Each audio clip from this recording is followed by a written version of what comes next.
All right, everybody, get ready for a wild ride because we're diving deep into simulation theory today. But get this, we're going to see how it overlaps with, wait for it, biblical worldviews. Yeah, you heard that right? You guys sent in a ton of Reddit posts from our simulation theory, and whoa, things get pretty meta. Definitely a fascinating intersection point, right? Like where super modern physics meets ancient texts.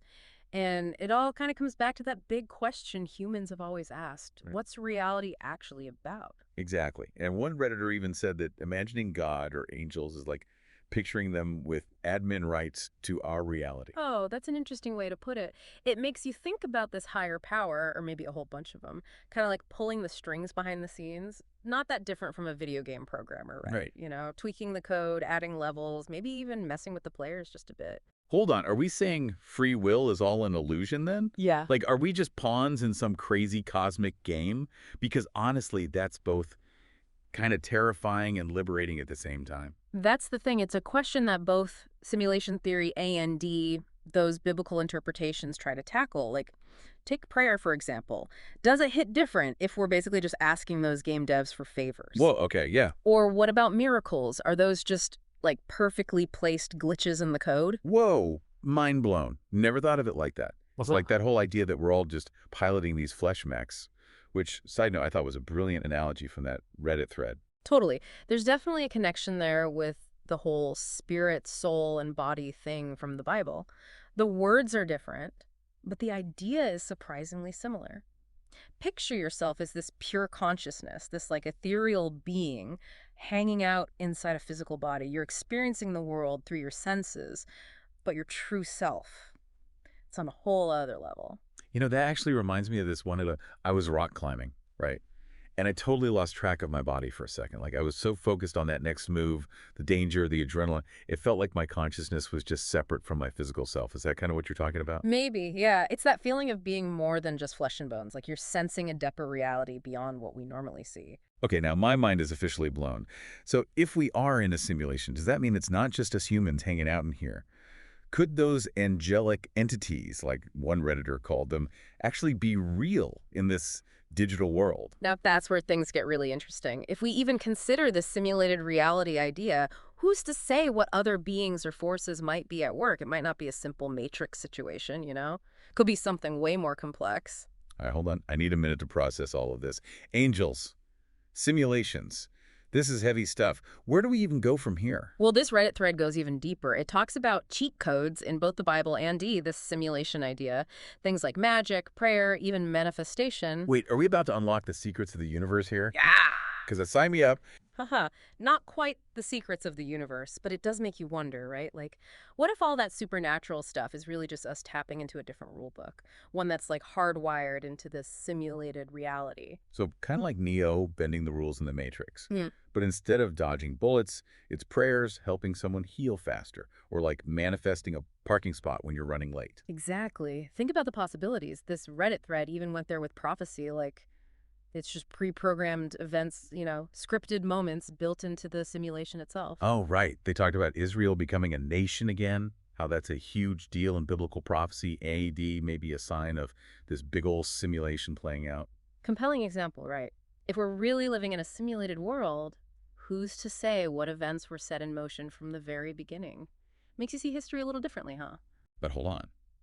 If someone or something is controlling things that much, does that mean our choices don't really matter? What about free will? $1 million question right there. And yeah, the Reddit thread definitely went back and forth on that one. One commenter even joked, maybe God's just some bored programmer messing with us for fun. Okay, that's a bit dark, don't you think? I mean, I get picturing a higher power kind of nudging things along, but are we just entertainment for some cosmic coder?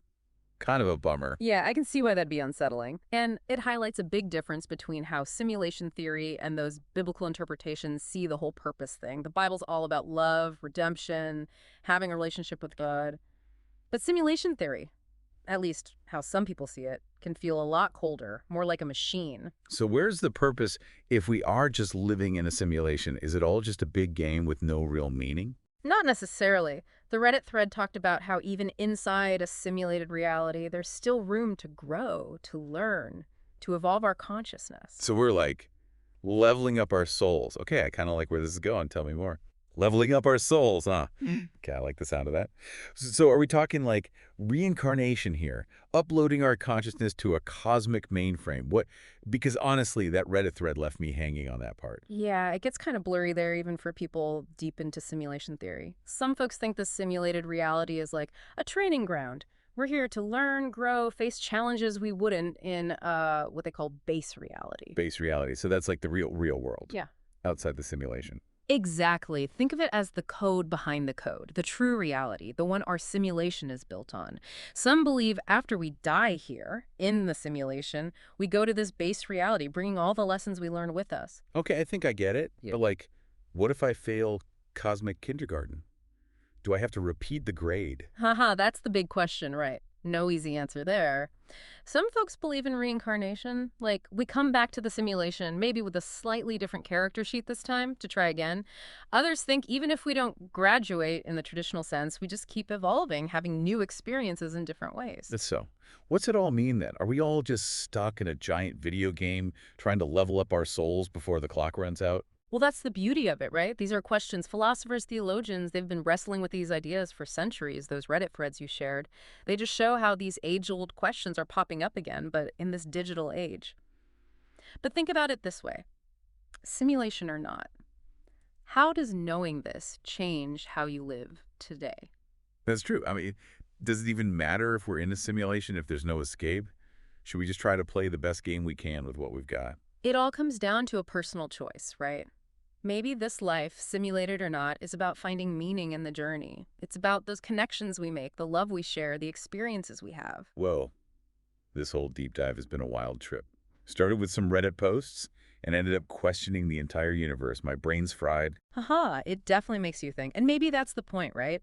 To challenge what we think we know, to be more aware, and to look at existence with a sense of curiosity and wonder. Well said. Huge thanks to you, our amazing listeners, for sending in this incredible topic. Exploring the overlap between simulation theory and these biblical interpretations has been mind-blowing. Remember, keep those minds open and those questions coming. And until next time, keep diving deep.